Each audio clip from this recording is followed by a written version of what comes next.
খ্যাতি সম্পূর্ণ মুফাসসিরে কোরআন, লক্ষ তরুণের হৃদয়ের স্পন্দন, কারা নির্যাতিত মজলুম জননেতা আল্লামা মুফতি আমির হামজা হাফিজাহুল্লাহ, আল্লামা মুফতি আমির হামজা হাফিজাহুল্লাহ, লিল্লাহি তাকবীর।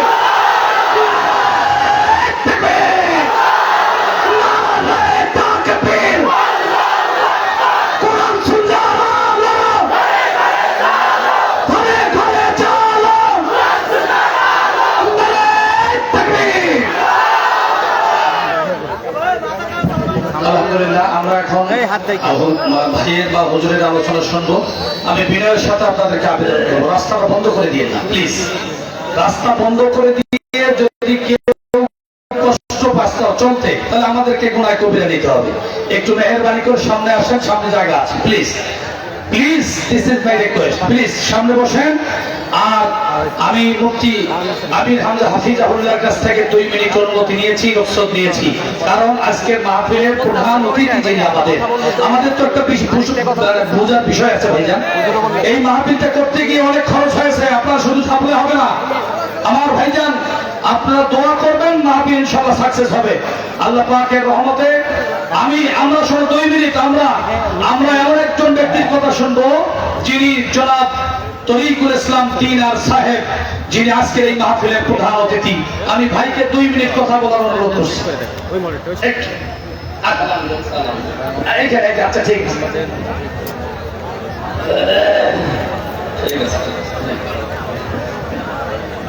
এই অবস্থা। আসসালামু আলাইকুম। আপনারা তো ব্যস্ত হয়ে গেছেন, আমি কি করবো? আমার তো বলার কিছুই নেই, বুঝলেই বলবো। আপনি বলেন। আসসালামু আলাইকুম।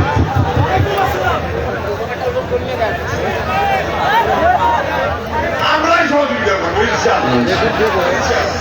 মাশাআল্লাহ, আলহামদুলিল্লাহ, লিল্লাহি তাকবীর, নারায়ে তাকবীর।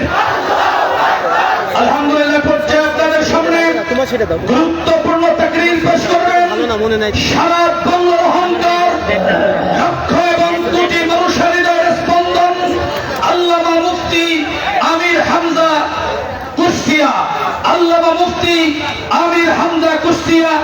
আমি হুজুরকে আলোচনা করার জন্য সবিনয় বিনীত নিবেদন করছি। আসসালামু আলাইকুম ওয়া রাহমাতুল্লাহ।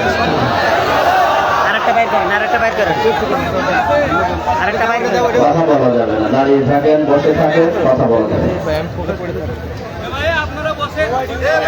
আলহামদুলিল্লাহি রাব্বিল মাশরিকাইনি ওয়া রাব্বিল মাগরিবাইন আল্লাযী খালাকা কুল্লা শাইইন যাওজাইন ওয়া আওজাবা আলাইনা আল-ইহসানা বিল ওয়ালিদাইন ওয়া নাশহাদু আন লা ইলাহা ইল্লাল্লাহু ওয়াহদাহু লা শারীকা লাহু ওয়া আশহাদু আন্না মুহাম্মাদান আবদুহু ওয়া রাসূলুহু সাজ্জিদুল কাউনাইন সাল্লাল্লাহু আলাইহি ওয়া আলা আলিহি ওয়া আসহাবিহি ওয়া আতবাইহি আজমাইন লাইলান ওয়া নাহারান ফিত তারফাইন। فقد قال الله تعالى في كلامه المجيد وبرهانه التوحيد: أعوذ بالله من الشيطان الرجيم. بسم الله الرحمن الرحيم.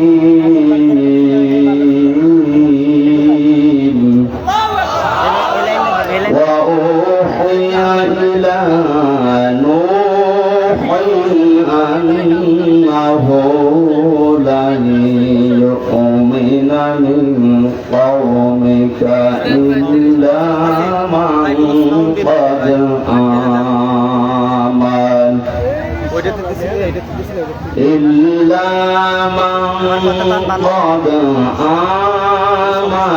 فلا فحدث بما كانوا يفعلون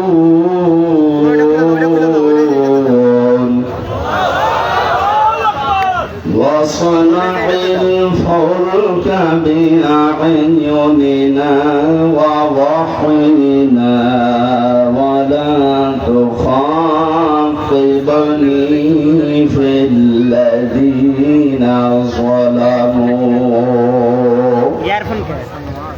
إنهم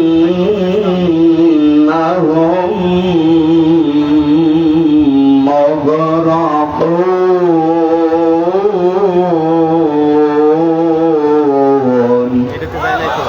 صدقت يا ربنا তখনই ঠিক ছিল عن أبي هريرة رضي الله تعالى عنه قال قال النبي صلى الله عليه وسلم من مات ولم يحفظ ولم يحدث به نفسه مات على شعبة من النفاق رواه مسلم وقال تعالى في شان رسوله আপনার অন্ধের ভালো মতন وما زادهم إلا إيمانا وتسليما اللهم صل على سيدنا مولانا محمد وعلى آل سيدنا مولانا محبت পড়েন আল্লাহুম্মা সাল্লি আলা সাইয়্যিদিনা মাওলানা মুহাম্মদ ওয়া আলা আলি সাইয়্যিদিনা মাওলানা জীবনে কখনো তুমি মিথ্যা বলনি তাই তো তোমায় পেয়েছি তাদের ধরনি তোমারই মতো নেতা পেলে অগভূত তুমি একটু সুখের আলো জীবন পূর্ণ আলহামদুলিল্লাহ কি করবে বাংলাদেশের ঐতিহ্যবাহী জেলা রংপুর ৮ নম্বর ওয়ার্ড মহানগর মোহাম্মদ খা ওমরকোঠি মধ্যপাড়া বাইতুল সুজুদ ওমরকোঠি জামে মসজিদের উদ্যোগে ২ দিন ব্যাপী তাফসীরুল কোরআন মাহফিলের স্বনামধন্য সভাপতি কে আজকের সভাপতি তো নাম নেই কেন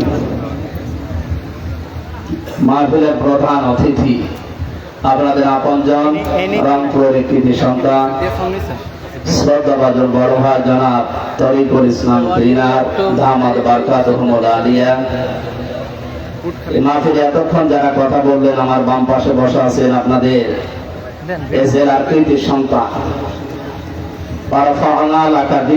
আল্লাহ তাদের সম্মান মর্যাদা দুনিয়া আখিরাতে যেন বাড়িয়ে দেন। আলোচনা রেখেছেন আপনাদের জেলার সন্তান মাওলানা ইদ্রিস আলী ফারুক জিহাদি, হাফেজ মাওলানা বাইজিদ হোসাইন, হাফেজ মাওলানা হোসাইন আহমেদ মাদানী, শাইখ হাফিজুর রহমান, মাওলানা আব্দুল আজিজ ফারুকি আলেমদের হায়াতের কার্যবাস সিহাতে কুল্লিয়া কামনা করছি। মঞ্চে বসা সম্মানিত ব্যক্তিবর্গ, সামনে বসা মুসলমান ভাইরা, পর্দার আড়ালের সম্মানিত মা এবং বোনেরা, প্রাণপ্রিয় রংপুরবাসী, বাংলাদেশের রংপুর বিভাগকে অবহেলিত এবং এ বিভাগ বাংলাদেশের না এরকম মনে করতাম আমরা অনেকে, কিন্তু এই জেলায় চমক দেখিয়েছে শহীদ আবু সাইদ। বাংলাদেশটা স্বাধীন করার পেছনে যারা ভূমিকা রেখেছিল তার ভেতরে রংপুরের নাম এখন আমেরিকার হোয়াইট হাউসে পর্যন্ত উচ্চারণ হচ্ছে শহীদ আবু সাইদের নাম। একদিন আগে ডক্টর মোহাম্মদ ইউনূস গিয়েছিলেন অনুষ্ঠানে, যে কয়েকজনের নাম নিয়ে উনি কথা বলেছিলেন তার ভেতরে রংপুরের নাম আছে। সুতরাং একটা ঐতিহ্যবাহী জায়গা এটা। এখন যদিও আমরা জানি যেটা গরিব এলাকা, চট্টগ্রাম সিলেটের তুলনায়। তার ভেতরে সহজ সরল মানুষ এই বিভাগে বাস করে। আর নবীজি জানিয়েছেন গরিব মানুষ, সহজ সরল মানুষগুলো ধনীদের চাইতে 500 বছর আগে জান্নাতে যাবে। সেই হিসাবে বলতে পারি বাংলার 8টা বিভাগের ভেতরে রংপুরের মানুষ আগে জান্নাতে যাবে, এরপরে বাকি অন্যান্য গুলো। আপনারা এই বিভাগে যারা জন্ম নিয়েছেন, বসবাস করছেন, আমরা খুশি হয়ে বলছি আলহামদুলিল্লাহ। দরুদ আর সালাম পড়ছি আমাদের নবী মুহাম্মদ রাসূলুল্লাহ সাল্লাল্লাহু আলাইহি ওয়াসাল্লামের প্রতি। যদিও সনাতন ধর্ম বলা হয় হিন্দু ভাইদের ধর্মকে, না, এটা সনাতন ধর্ম নয়। সনাতন ধর্ম মুসলমানদের যে ইসলাম, এইটা সনাতন মানে পুরাতন। সনাতন মানে কি বলেন না? পুরাতন। এতে থেকে পুরাতন ধর্ম একটা, ইসলাম। মানুষকে আল্লাহ যখন দুনিয়ায় পাঠিয়েছেন মানুষ হিসাবে, যিনি এসেছিলেন মানুষ হয়ে, তার নাম হযরত আদম আলাইহিস সালাম, হযরত হাওয়া আলাইহিস সালাম। তাদের ধর্ম কি ছিল? সবাই বলে। সুতরাং সনাতন ধর্ম যদি কেউ বলে তাহলে এটা ইসলাম হবে। ইসলামের পরে যত ধর্ম দুনিয়ায় আছে সব মানুষের বানানো ধর্ম।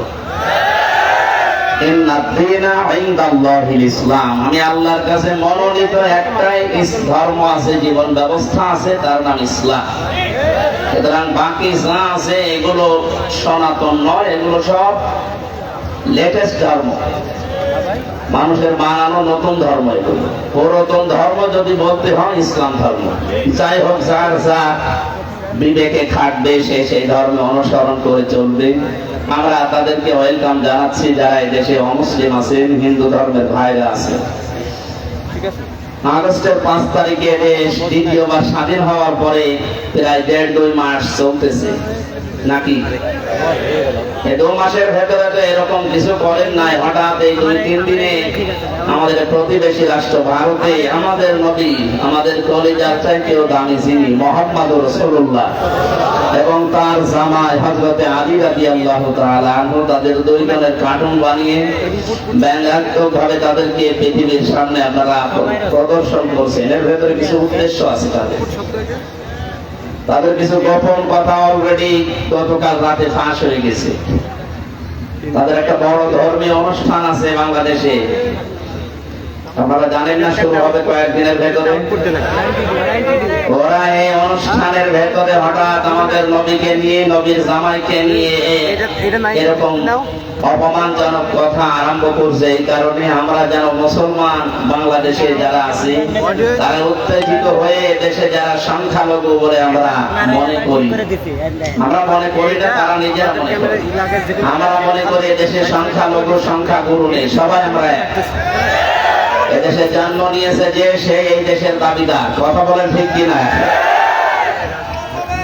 গতকাল 12:30টার দিকে আপনারা দেখেছেন কেন জানেন না, তাদের একজন সাংবাদিক ভারতের গোপনে সংবাদ ফাঁস করে দিয়েছে যে এখন নবী মুহাম্মদ রাসূলুল্লাহ মুসলমানদের পরিচয়, তাকে একটু আঘাত দাও, তারা একটু উচ্চবাচ্য করবে, কিছু হিন্দুদের মন্দির, তাদের বাড়ি ঘরে আঘাত করবে, এটা আমরা আন্তর্জাতিক মিডিয়াতে দেখাবো। আমরা জানিয়ে দিতে চাচ্ছি এই মাহফিলের মাধ্যমে এটা যেহেতু রেকর্ড হচ্ছে, এখন লাইভ চলছে, সারা বাংলাদেশে যাচ্ছে, সবাই আমরা সতর্ক, আমরা পাগল না। আপনারা যা করেছেন আপনারা মানুষের তালিকায় নেই। বিশ্বনবী পৃথিবীতে মানুষকে যা দিয়েছে তাম দুনিয়া তার কাছে ঋণী, আর তাকে নিয়ে আপনি অপমান করেন, ব্যঙ্গাত্মক কথা বলে, কার্টুন ছাপা। আপনাদের জবাব আমরা দেব, কিন্তু এখন না। এখন এইটা করলে ওরা কিন্তু আন্তর্জাতিক মিডিয়াকে দেখাবে। আর একটা কথা বলি, এই যে কিছু মানুষ আগস্টের 5 তারিখের পর থেকে ধোয়া তুলতেছে, কাদের ইশারায় এরা করছে জানি না। বিশেষ করে টিআইবির যে মহাপরিচালক আছে, আমি নাম নিলাম না লোকটা, উনি মৌলবাদ এই শব্দটা উচ্চারণ করছে বারবার। আমি আশা করছি এই শব্দ বাংলাদেশে আর কেউ যেন উচ্চারণ না করে, কারণ এই মৌলবাদের থালা ফেরি করে কিন্তু স্বৈরাচার যারা ছিল তারা এই দেশের মানুষকে এই 15.5 বছর খুন, গুম, জুলুম, নির্যাতন আর জেলের ভাত খাওয়িয়েছে। এই শব্দটাকে ফেরি করেই তারা চলেছে এই 15.5 বছর। কিসের জঙ্গিবাদ দিছে? মৌলবাদ। মৌল শব্দ এসেছে মূল থেকে। মূল যদি কারো না থাকে তাহলে তার থাকে কি? মাইক্রোফোনে তার লাগাইলে নেই তো। মূলকে যদি কেউ, শিকড়কে কেউ ভুলে যায়, সে আর মানুষের ভেতরে থাকে না। সুতরাং আমাদেরকে, আলেমদেরকে, এদেশের মুসলমানদেরকে যারা মৌলবাদ এই ট্যাগ দিয়ে আবার দাদা বাবুদের ইশারায় এদেশে আবার খুন, গুম, অত্যাচার, জুলুম, নির্যাতন শুরু করার পায়তারা করছেন, আপনাদের স্বপ্ন সাধ পূরণ হবে না ইনশাআল্লাহ। আমরা দায়িত্বহীন ভাষায় এবং পরিষ্কার ভাষায় বলছি, এই শব্দ বাংলাদেশে কেউ যদি বলে তার বিচার করা হবে। কারণ একজন দুইজন আমরা না, এদেশে এখন 96% আমরা মুসলমান। কথা বলে ঠিক কিনা? আমরা সবাই মৌলবাদী। আপনি কোন কারণে এই গালি আমাদেরকে দিচ্ছে? তাড়াতাড়ি করেন। এই জন্য আমরা সতর্ক থাকবো। এই কয়েকদিন তাদের যে অনুষ্ঠানগুলো হবে, কোন রকমের ডিস্টার্ব যেন না হয়। অনেকেই কিন্তু ওক পেতে আছে আন্তর্জাতিক ভাবে। দ্বিতীয় নম্বরে মোহাম্মদুর রাসূলুল্লাহকে যারা গালি দিচ্ছে, তার আদর্শ যারা প্রচার করতে বাধা দিচ্ছে। গতকাল পত্রিকায় দেখেছেন, বাংলাদেশে বুয়েট যে বিশ্ববিদ্যালয় আছে সেখানকার এক শিক্ষক আল আমিন সিদ্দিকী, এই লোকটা নবীর সিরাত অনুষ্ঠান করতে বুয়েটে অনুমতি দেয়নি। বলেছে না, এটা ধর্মীয় অনুষ্ঠান, নবীজির জীবনী, এখানে এটা চলবে না। আমি তাকে সহ যারা এদেশে এখনো পর্যন্ত এই জালেমদের দোষর আছে, এই লোকটা নিয়োগ পেয়েছিল এই স্বৈরাচারের সময়। এর সময় যারা নিয়োগ পেয়েছে তারা অবৈধ, কারণ সে ছিল অবৈধ, তার যত নিয়োগ হয়েছে সব অবৈধ। বাংলায় বলছি, তারা অবৈধ ভাবে ছিল এই 15.5 বছর। আমি যেমন ভোট দিতে পারিনি, তাহলে আমার ভোট বাদ দিয়ে যারা এই দেশ চালিয়েছে তারা বৈধ হয় কি করে? আমি তো রায় দিইনি আপনাকে। আমার মতো হাজার হাজার লক্ষ লক্ষ মানুষেরা রায় দিতে গিয়ে ফিরে এসেছে, বলে না আপনারটা হয়ে গেছে, আপনি বাড়ি যান। কখন হয়ে গেল? ওনারাই নিজেরাই দিয়ে দিয়েছে। যারা দিনের ভোট রাতে করা এবং এমনিতে 154 জন ডিক্লেয়ার দিয়ে তারা নিজেরাই এমপি দাবি করা, এরকম অবৈধ সরকার যারা 15 বছর 15.5 বছর চালিয়েছে, তাদের সময় যারাই নিয়োগ হয়েছে তারা দেখেন এখন নবীর বিরুদ্ধে, ইসলামের বিরুদ্ধে, আল্লাহর বিরুদ্ধে। বাংলাদেশের ঢাকা বিশ্ববিদ্যালয়ের উপরে আর কোন বিশ্ববিদ্যালয় আছে? সেখানে যদি নবীর সিরাত অনুষ্ঠান, নবীর জীবনী আলোচনা হয়, বুয়েট কি হয়ে পড়েছে যে সেখানে রাসূলের আলোচনা হবে না? যেখানে রাসূলুল্লাহর আলোচনা হবে না, সেখানে রাসূলুল্লাহর উম্মতের টাকায় এই প্রতিষ্ঠানে দেশে চলতে দেওয়া হবে না। সুতরাং তাকে ইমিডিয়েটলি এই মুহূর্তে তওবা করা, ক্ষমা করা, ক্ষমা চাইতে হবে এবং তাকে সাসপেন্ড করা লাগবে। এরকম শয়তানকে যদি ছাড় দেওয়া হয়, সামনে ভবিষ্যতে আরো কিছু শয়তান তার দেখা দেখি মাথা ছাড়া দেবে। আমরা প্রথমে এই সমলে তাদেরকে গোড়া কেটে দিতে চাই, সামনে যেন আর কেউ মাথা ছাড়া দিয়ে নবীর বিরুদ্ধে কথা বলতে না পারে। প্রাণ এবং আরএফএল কে আমরা সাবধান করছি, কারণ আমি কথা বলছি আমার নিজের মুখ দিয়ে, শুধু আমার নিজের জন্য না, আমার কথা 18 কোটি মানুষের কথা। এরা মুসলমানদের ছেলে মেয়েদেরকে দিয়ে দেশে কাজ করাচ্ছে, ব্যবসা করে খাচ্ছে, অথচ নামাজের সময় তাদেরকে নামাজ পড়তে না দিয়ে মিটিং করে। কালকে আপনারা একটা ভিডিও দেখেননি? সুতরাং আমরা 18 কোটি মানুষের সাউন্ড বক্স সামনে নিয়ে কথা বলছি, সাবধান। এখন কিন্তু আগস্টের 5 তারিখের মতো দেশ আর নেই। কথা বলেন না কেন? এদেশ যখন স্বাধীন হয়েছে, সংস্কার যখন আরম্ভ হয়েছে, আল্লাহর বিধান, রাসূলের তরিকার বাইরে যা আছে সব সংস্কার করা হবে। সুতরাং প্রাণ এবং আরএফএল যারা দায়িত্বে আছেন, যদি মুসলমানদের কোনো ইবাদতে বিঘ্ন ঘটে, এরকম কোন প্রতিষ্ঠান এই দেশে থাকবে না।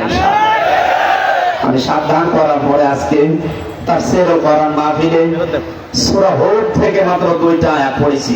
তাফসীর আকারে কথা বলতে আর চেষ্টা চালাবো, আমার তাওফীক ইল্লা বিল্লাহ। সূরা হুদ লক্ষ লক্ষ নবী আল্লাহ দুনিয়ায় পাঠিয়েছিলেন, তার ভেতরে মাত্র 25 জন নবীর নাম আল্লাহ কোরআনে দিয়েছে। কয়জন?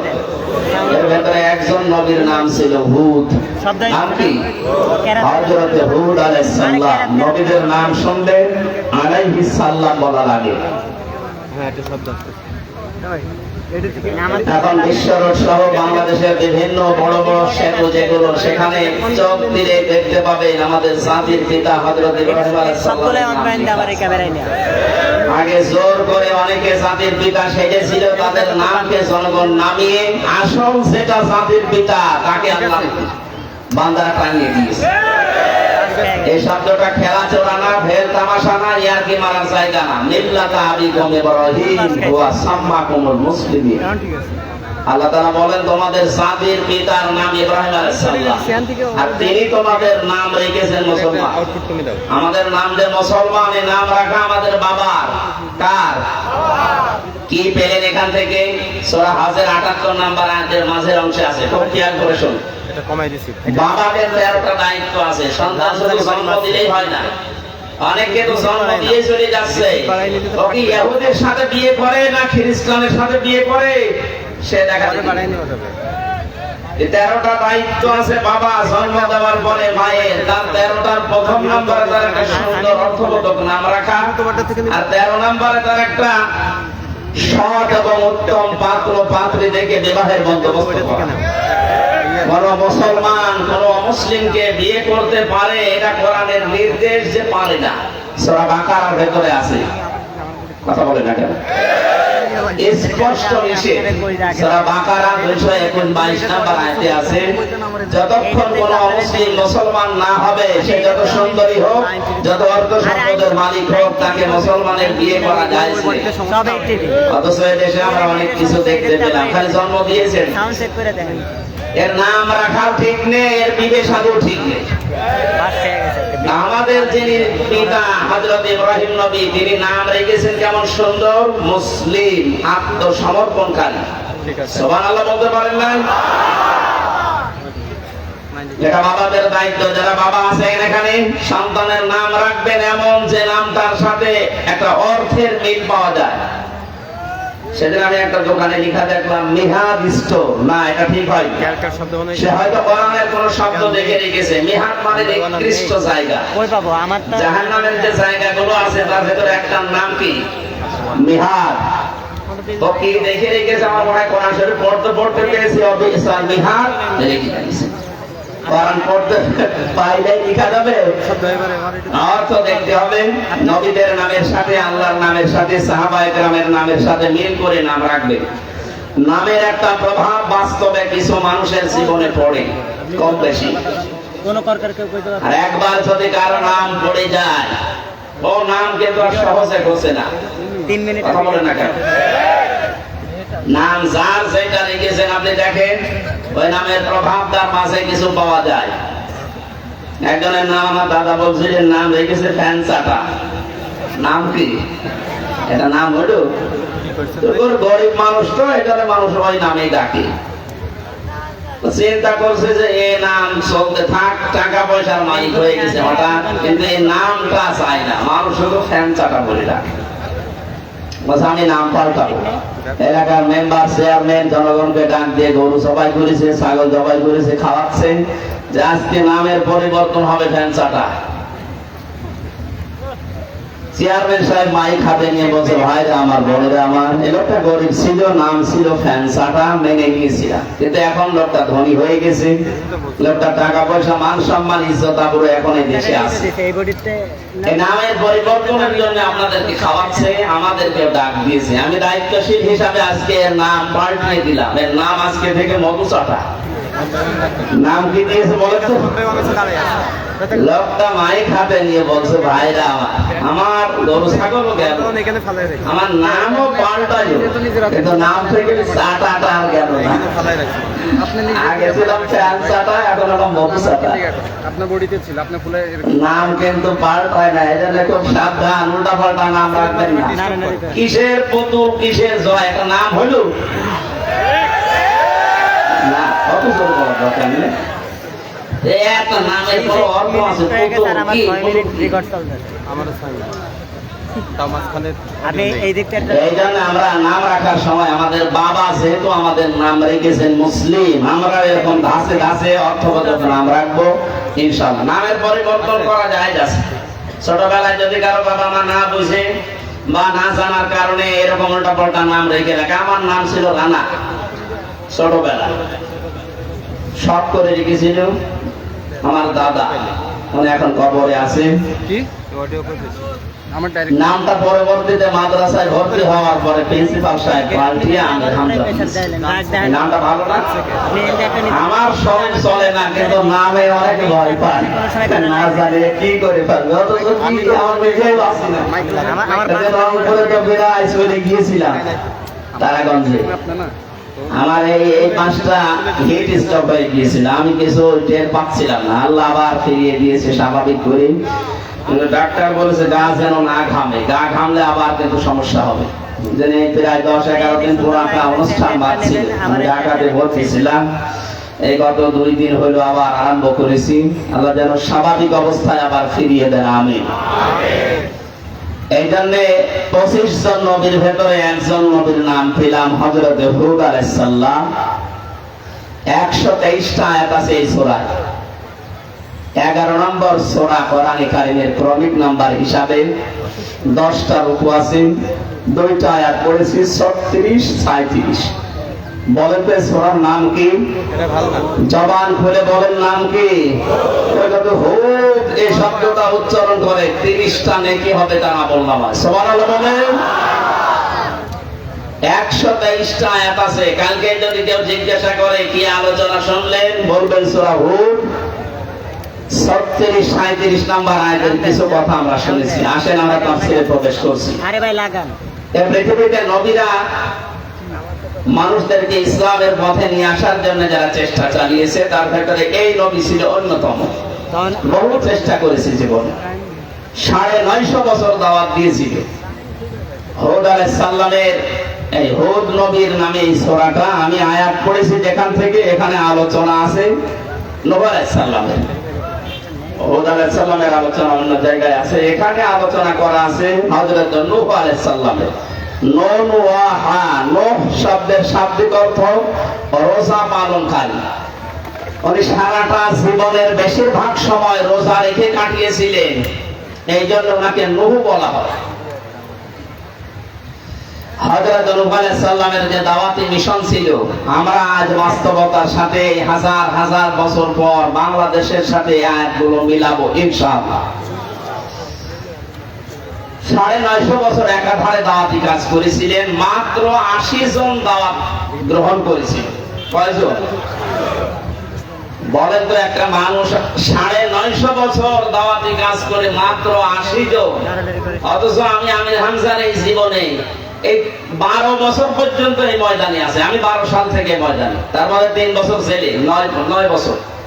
এই 9 বছরের ভেতরে প্রায় 250 উপরে আমার হাতে মুসলমান হয়েছে অন্য ধর্মের মানুষ।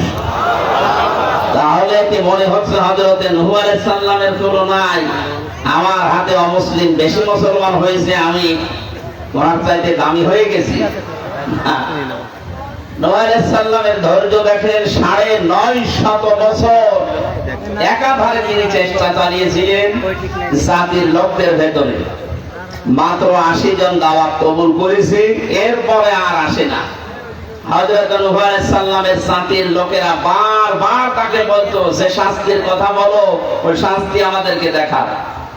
বারবার যখন এই কথা বলে হযরত নূহ আলাইহিস সালাম রাগ করে, তখন তিনি 2টা বদদোয়া করেছিলেন।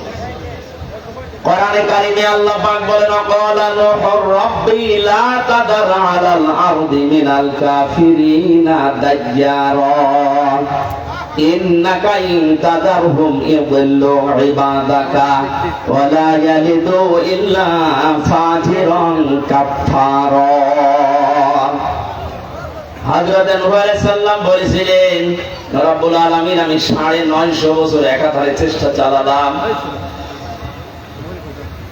দাউতু ইন্নী কওমি লাইলা ওয়া নাহারা ফালাম ইয়াজিদহুম দুআই ইল্লা ফিরারা وإني كلما دعوتهم لتغفر لهم جعلوا أصابعهم في آذانهم واستغشوا ثيابهم وأصروا واستغفروا استغفارا।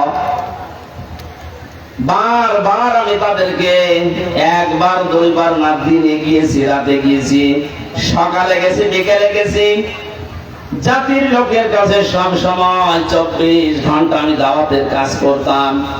তো মানুষ আমাকে দেখলেই যেন মুখ ফিরিয়ে নিত আর নিজের গায়ের উপরে চাদর টেনে দিত যেন আমাকে দেখা না লাগে।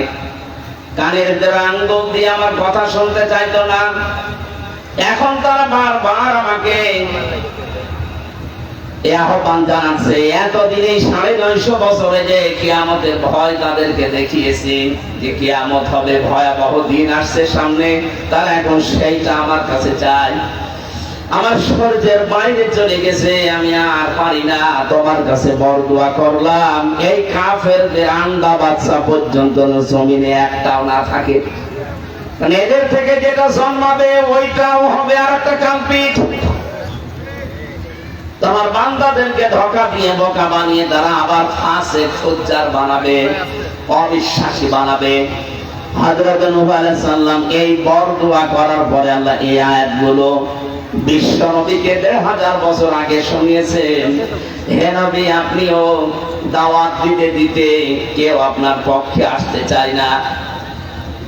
নবীজিকে আল্লাহ আয়াতগুলো শোনাচ্ছেন এই জন্যে কিয়ামত পর্যন্ত নবীরা এই উম্মত বলে আমরা যারা দাবি করে, আমরা যারা দুনিয়াতে এখন আছি, কিয়ামত পর্যন্ত যারা আসবে আয়াতগুলো শুনবে, শোনাবে, শিক্ষাগুলো নেওয়ার পরে তাদের মনের ভেতরে সান্ত্বনা আসবে। 950 বছর নূহ নবী যদি দাওয়াতি কাজ করে মাত্র 80 জন পায়, তা আমার তো 30, 40, 50, 60 বছরে দাওয়াতি কাজ করে 5 জন আসে, এই যথেষ্ট। তারা যেন মন ভেঙে না পড়ে, এই মানুষগুলো যেন হতাশ হয়ে না পড়ে, নিরাশ হয়ে না পড়ে, জন্য আল্লাহ ইন্সপায়ার করার জন্য, উৎসাহ দেওয়ার জন্য আয়াতগুলো আমাদেরকে শুনিয়েছেন। ওয়া উহিয়া ইলা নূহিন আন্নাহু লা ইউমিনা মিন কওমিকা ইল্লা মান ক্বাদ আমান। হযরত নূহর প্রতি আমি ওহী করেছিলাম, হে নূহ, যে মানুষগুলো ইসলাম কবুল করা দরকার তারা করে ফেলেছে। তাফসীর ইবনে কাসিরের ভেতরে আমি পেয়েছি সংখ্যা মাত্র 80 জনের। অথচ নূহ আলাইহিস সালামের নিজের সন্তান ইয়াউম তার নাম ছিল, কোন কোন বর্ণনায় কেনান আছে, বেশিরভাগ তাফসীরে লেখা আছে ইয়াউম। এই ছেলেটা এবং তার নিজের স্ত্রী পর্যন্ত হযরত নূহর কথা শুনে নাই। 80 জন মাত্র আসার পরে আল্লাহ নাযিল করলেন, নবীজিকে জানালেন, আমি নূহর প্রতি ওহী করেছিলাম, নূহ যে 80 জন এসেছে ঈমান কবুল করার, লা ইউমিনা মিন কওমিকা, তোমার কওম জাতির ভেতরে আর কেউ ঈমান আনার মতো নেই। কারণ মানুষ ঈমান আনবে কিনা তার ভেতরের অবস্থা আমরা যদি নাও জানি, জানে কে? আরো জোরে বলেন। এখানে 2টা শিক্ষা পেয়েছি আমি। আপনাদের কষ্ট হচ্ছে? খুব খেয়াল করে শুনবেন, আমি সরাসরি কোরআন থেকে বলছি। কোন মানুষের হাতে আল্লাহ হেদায়েত নামক সম্পদটা দেননি, শুধু নিজের হাতের ভেতরে রেখে দিয়েছিলেন। দুনিয়ায় যদি কারো হাতে আল্লাহ এটা দিয়ে দিতেন, আমার যতটুকু ধারণা আছে আমি পর্যন্ত ইসলাম কবুল করতে পারতাম না, আমিও ইসলামে আসতে পারতাম না। কারণ আমার ব্যাকগ্রাউন্ড পেছনে যারা আছে এরা ওইরকম না, আমি নাম নিলাম না তাই। আমার পেছনে যারা আছে, এই পেছনে না, আমার বংশে মানুষগুলোর যে চরিত্র, আচরণ, ওদের যে অ্যাক্টিভিটি, যে কাজকর্ম, হেদায়েত যদি আল্লাহর হাতে না থাকতো আমার মনে হয় আমার ওইরকম হওয়া লাগতো। বিশ্ব নবীর হাতে আল্লাহ দেননি। নবীজি নিজের আপন চাচা আবু তালিব যখন ইন্তেকাল করবে, মারা যাবে, তখন তার মাথার কাছে বসেছিলেন, ডাক দিয়ে বলেছিলেন, ইয়া আম্মি আবি তালিব, লা ইলাহা ইল্লাল্লাহ হাজ্জুল লাকা ইনদাল্লাহি ইয়াউমাল কিয়ামাহ, রাওয়াহুল বুখারী। হে চাচা, আপনার জোরে বলা লাগবে না, মানুষ শুনবে, আপনাকে অপমান করবে, খারাপ বলবে, এই জন্য জোরে বলার দরকার নেই। আমার কানের কাছে মুখটা নিয়ে আস্তে করে বলেন লা ইলাহা ইল্লাল্লাহ মুহাম্মাদুর রাসূলুল্লাহ বলার দরকার নেই, ওটার পরিচয় আমি নিজে। আপনি শুধু আল্লাহর একাত্মবাদের স্বীকৃতি দেন। আমি নবী মুহাম্মদুর রাসূলুল্লাহ আপনাকে গ্যারান্টি দিলাম, কিয়ামতের দিন আল্লাহর দরবারে ঝগড়া করে আপনাকে আমি জান্নাতে নিয়ে যাব। পাশে যারা দাঁড়িয়েছিল তারা উল্টাপাল্টা কথা বুঝিয়েছে, নেতা পড়বা, সারা জীবন বাপ দাদার ধর্ম মানলে এখন ভাতিজার নতুন ধর্ম গ্রহণ করে কলঙ্কিত হবা। ও আর পড়ে নাই, ডাক দিয়ে বলেছিল, ভাতিজা মোহাম্মদ আমারে মাফ করে দিও, আমি তোমার কালেমা পড়তে পারলাম না। নবীজির মন খারাপ হয়ে গেল, কারণ মাফ করার মালিক নবী না আল্লাহ। আরো জোরে বলেন। সঙ্গে সঙ্গে জিবরাইল আলাইহিস সালাম কোরআনের আয়াতটাকে শুনিয়েছেন, ইন্নাকা লা তাহদি মান আহবাবতা ওয়ালাকিন্নাল্লাহা ইয়াহদি মাইয়াশা ওয়া হুয়া আ'লামু বিল মুহতাদিন। সূরা কাসাসের 56 নম্বর আয়াত। আল্লাহ পাক বলেন, ইন্নাকা লা তাহদি মান আহবাবতা, হে নবী অবশ্যই আপনি যাকে চান তাকে হেদায়েত দিতে পারেন না। এই লোকটাকে আমি নিজে জানি, আপনার চাচা সারাটা জীবন আপনাকে বাড়িতে রেখে কোলে নিয়ে কাকে নিয়ে মাথায় নিয়ে জমা দিয়ে মানুষ করেছে, লালন পালন করেছে, আমি দেখেছি। কিন্তু হেদায়েত পাওয়ার জন্য যে মন দরকার, এই মন লোকটার নেই। আপনার যদি মন তৈরি না হয় ভালো হওয়ার, আল্লাহ জোর করে আপনাকে ভালো বানাবে, এত দায় আল্লাহর পড়ে নাই। কথা বুঝতেছেন? আপনার যখন মন তৈরি হবে, আপনি যখন এগিয়ে আসবেন, আল্লাহ পাক আপনাকে এগিয়ে আসার জন্য এক পা এগিয়ে আসলে আল্লাহ দুই পা আপনার দিকে এগিয়ে যাবে। আপনি দুই পা পেছাবেন, আল্লাহ পিছিয়ে যাবেন। আল্লাযীনা জাহাদু ফিনা লানাহদিয়ান্নাহুম সুবুলানা। কোন মানুষ যদি আল্লাহকে পাওয়ার জন্য চেষ্টা চালায়, আল্লাহ তাকে হেদায়েত দেওয়ার জন্য, পথ দেখার জন্য হাজার হাজার রাস্তা খুলে দেয়। নবীজির আপন চাচা, তার মনের অবস্থা যেহেতু নবী জানেন না, তিনি শুধু উপরে দেখেছিলেন, ভেতরেরটা জানেন কে? আরো জোরে বলেন। যেই বলেছে ভাতিজা আমাকে মাফ করে দিও, তোমার ধর্ম এখন মেনে নিলে মানুষ আমাকে কাপুরুষ বলবে, মানুষ আমাকে ভীরু বলবে, ভীতু বলবে। তার মনের অবস্থা দেখে আল্লাহ তাকে হেদায়েত দেয়নি, বেঈমান অবস্থায় বিদায় দিয়েছে। অহুয়া আ'লামু ইসমে তাফসীর। আল্লাহ পাক বলেন, হে নবী সবচেয়ে বেশি ভালো জানি যে হেদায়েত পাওয়ার যোগ্যতা কার আছে। আপনি চিন্তা করেন তো, এখান থেকে হযরত নূহ আলাইহিস সালাম হেদায়েতকে পাবে না পাবে এটা তিনি জানতেন না, কারণ নবীদের হাতে আল্লাহ এটা দেয়নি। নবীদেরকে বলেছেন চেষ্টা চালাও। হযরত নূহ আলাইহিস সালাম চেষ্টা চালিয়ে দেখলেন যে 950 বছরে মাত্র 80 জন, তার মন খারাপ হয়ে গিয়েছিল। আল্লাহ পাক আবার জানিয়ে দিলেন, আন্নাহু লা ইউমিনা মিন কওমিকা। এই যে লাং শব্দ দিয়েছে, ইউমিনা এটা মুজারে, বর্তমান, ভবিষ্যৎ, প্রেজেন্ট, ফিউচার। কেন ইউমিনার আগে লাং দিলেন?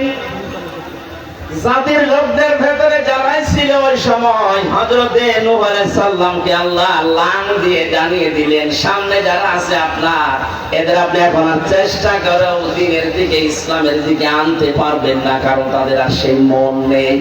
তাফসীরে ফি জিলালিল কোরআনের দ্বিতীয় পয়েন্টে লেখা আছে, 1 নম্বরে তাদের মন নেই, 2 নম্বরে পাপাচার, পাপ করতে করতে তারা এমন জায়গায় পৌঁছিয়েছে ওখান থেকে ফিরে আসার মতো তাদের কায়দা নেই।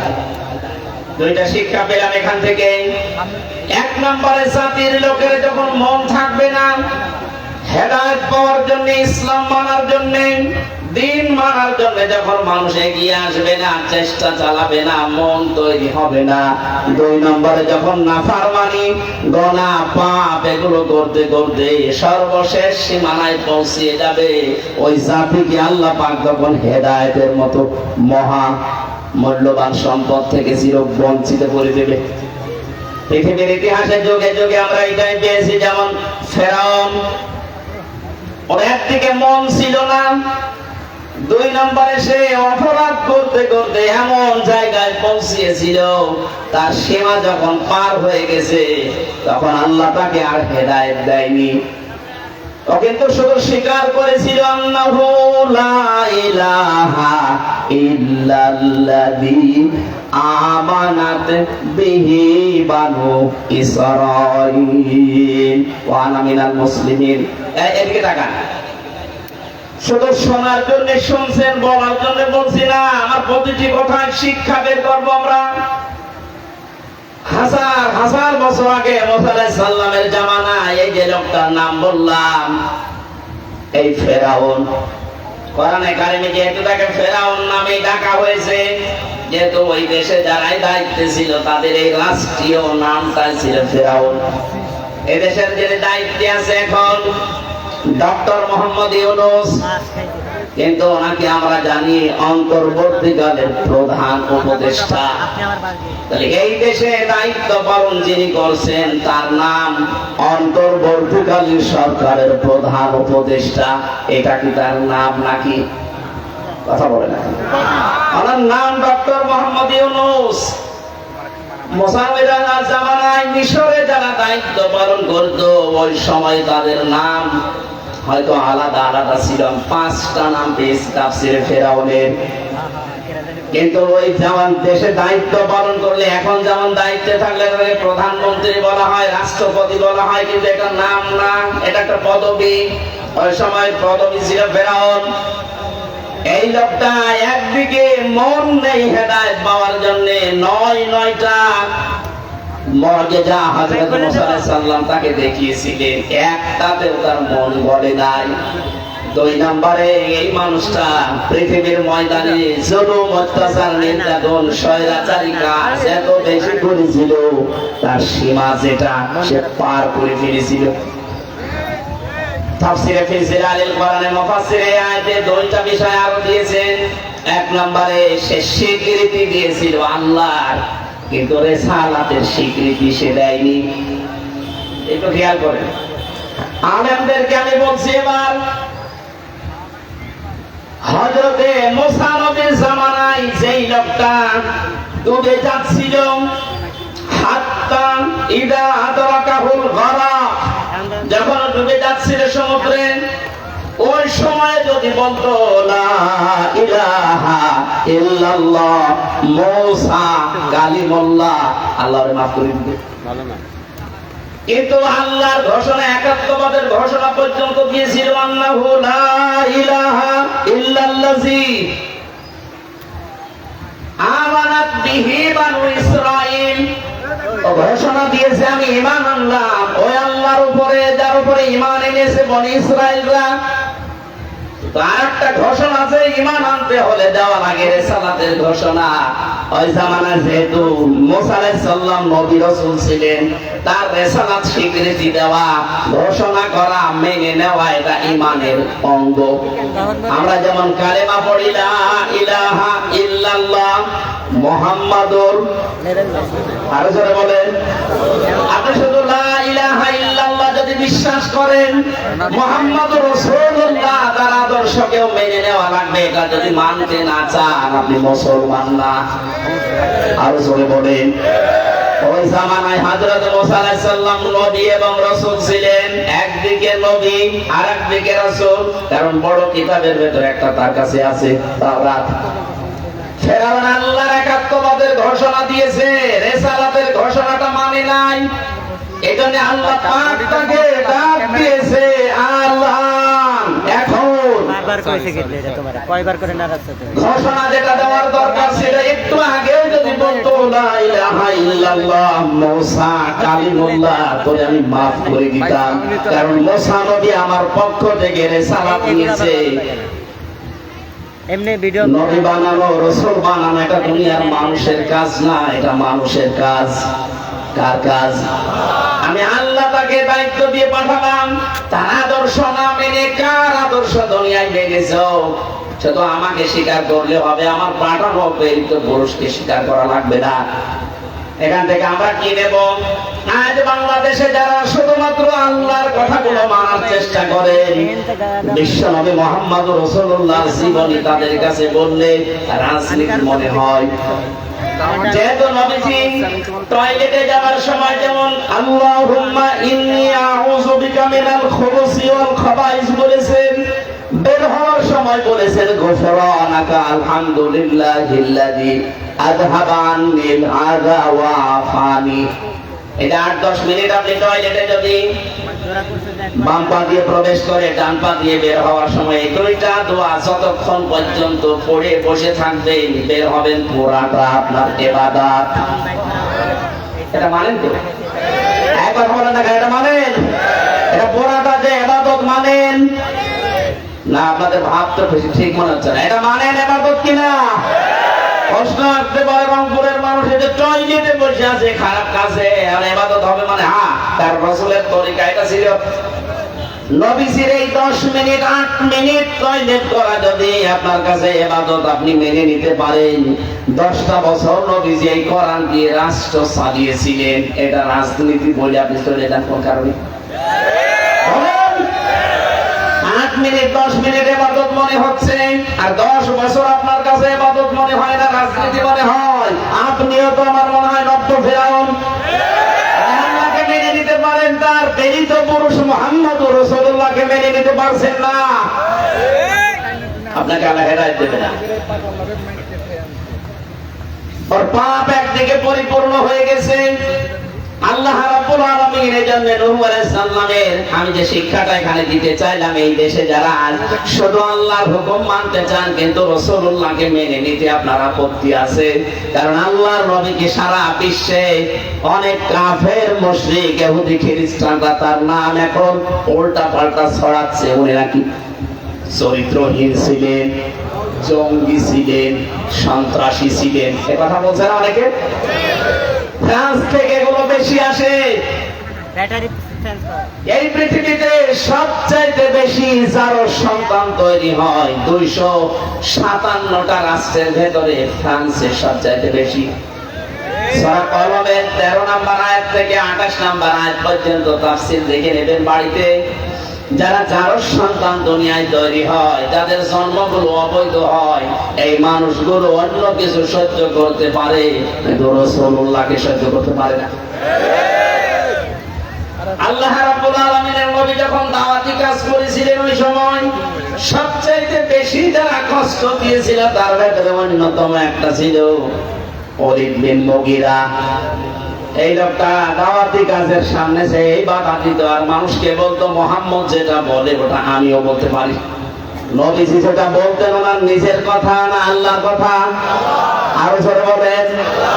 এই কথাকে বাধা দেওয়ার জন্য লোকটা যখন বারবার ডিস্টার্ব করতো, বিশ্ব নবী তাকে বলেই ফেলেছিলেন, আমি যেটা ওহি আল্লাহর কাছে পাই বলি এটা তুমি বানানো কথা বলো, তোমার জন্মের ঠিক নেই। এত রাগ করেছে লোকটা। নবীজি বললেন আমার কাছে রাগ করার বিষয় না, তোমার জন্মের পরীক্ষা করে দেখো। বাড়িতে গিয়ে বলছে মা আমার বাবাকে। কেন? হ্যাঁ আমি জানতে চাই আমার বাবাকে। তোর বাবা বলে না, ও বাবা আমি মানি না। সত্যি করে বাবা আমার আসল বাবাকে। মা ডাকতে বসে সন্তান কি হয়েছে, তোর মাথা হঠাৎ খারাপ হয়ে গেল, কি হয়েছে কি বলবি তো? আমি বলতাম না মোহাম্মদ আজকে আমাকে গালি দিয়েছে, আমি নাকি যার সন্তান, আমার বাবা ঠিক নেই। সত্যি করে বলো আমার বাবাকে। মা মাথা নিচু করে বলছে সন্তান তুই ওই ছেলের সাথে লাগতে গেলি কোন কারণে? ও মোহাম্মদ যা বলে ঠিকই হয়। আসলে তোর বাবা ঠিক নেই, তোর বাবা ব্যবসায় ছিল, বাড়ির কাছের লোক দিয়ে আমি চাহিদা পূরণ করার পরে তুই আমার পেটে এসেছিলি।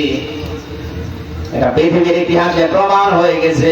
বিশ্ব নবীকে যারা মানে না, নবীর আদর্শ যারা গ্রহণ করে না, নবীজির কাছে যারা বাধা দেয়, এদের জন্ম উল্টা পাল্টা আছে।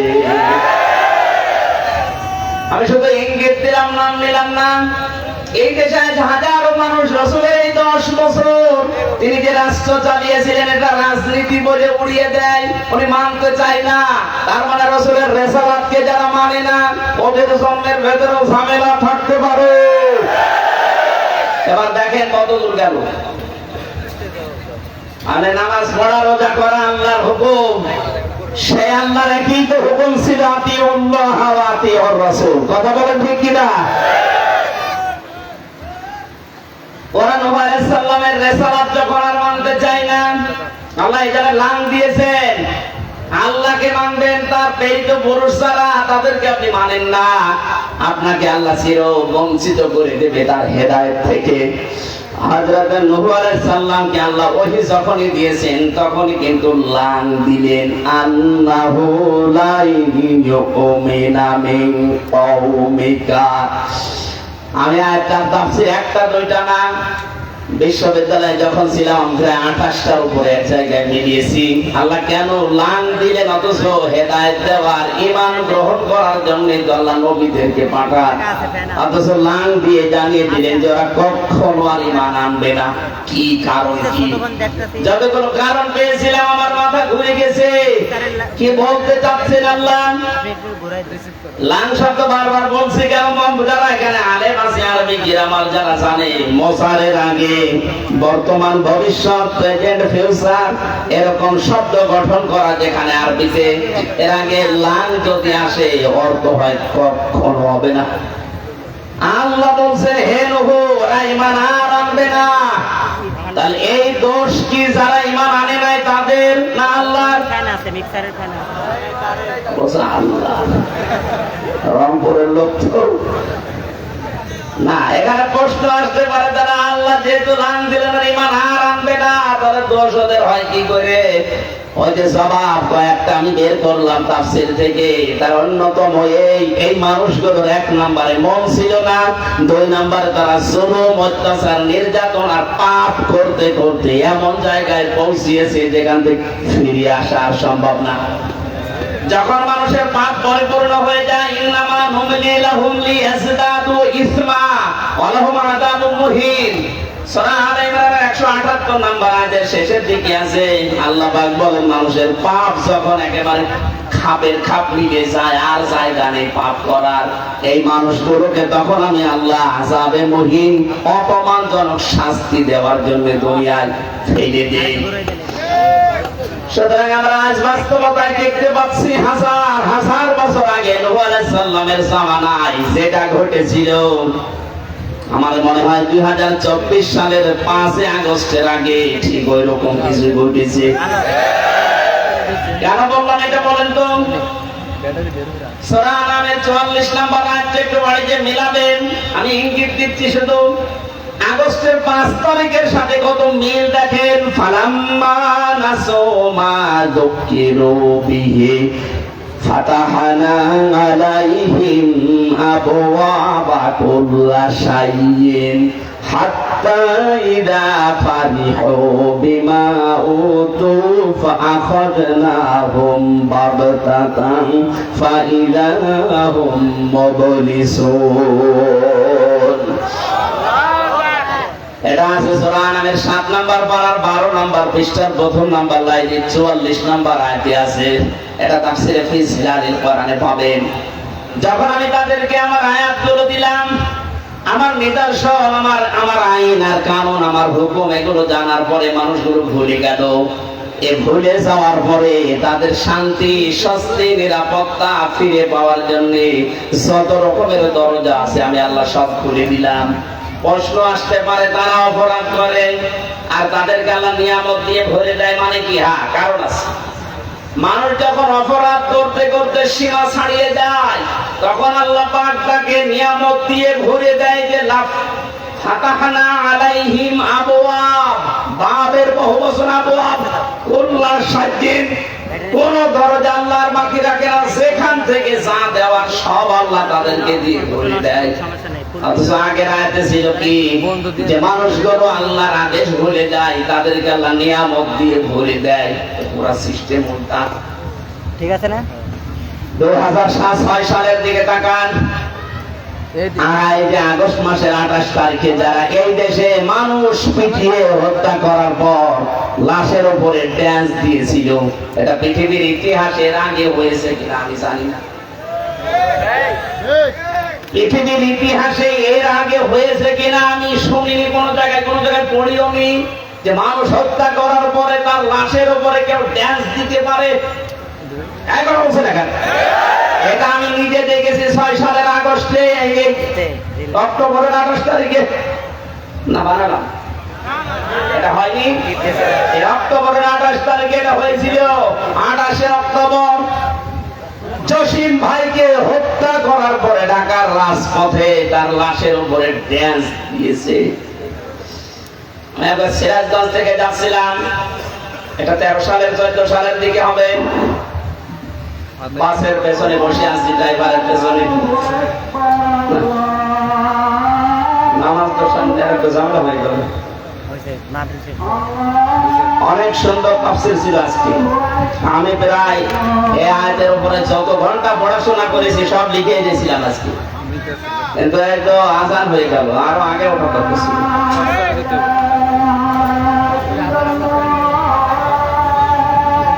কি করা যাবে?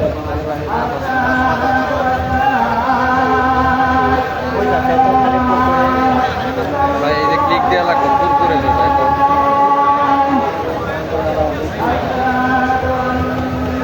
রাতের মাহফিল এখান থেকে কয় কিলো গো?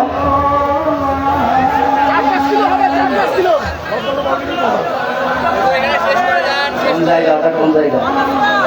মৌলভীবাজার একটা জেলা আছে না? রংপুরের মৌলভীবাজার কি থানা ওটা? গঙ্গাচড়া থানা, গঙ্গাচড়া মৌলভীবাজার, রংপুর। এখানে এসার পরে উঠবো, এসার পরে 9টার সময় উঠবো। এটা আমরা আরো আগে দিতে পারতেন, আমি যখন আসলাম ওই সময় যদি দিতেন তাহলে তো আরো কিছু কথা শুনতে পারতাম।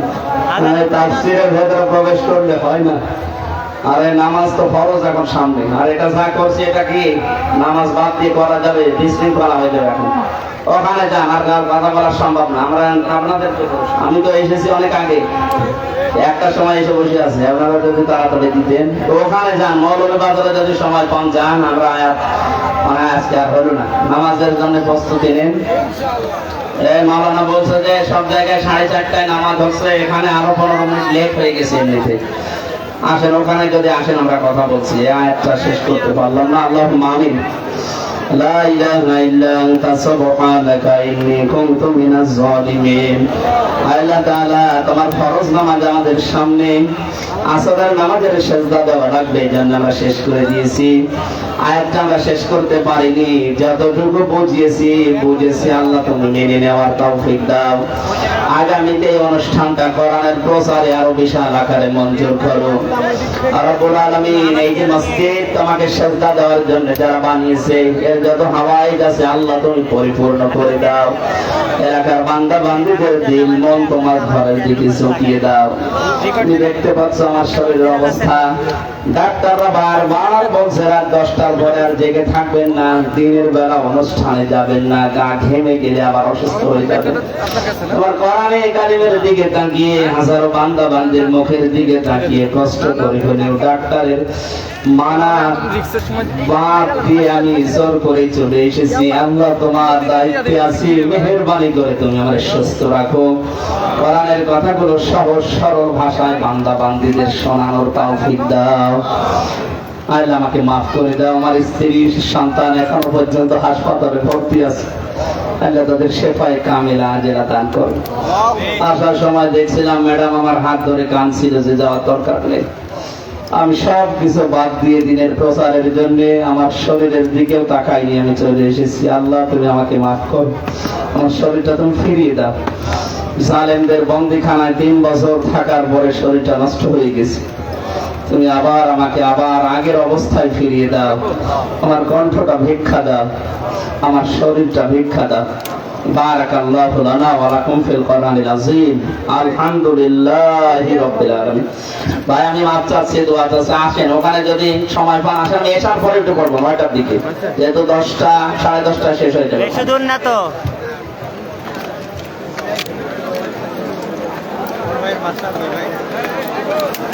আমার বাসা গাজীপুর।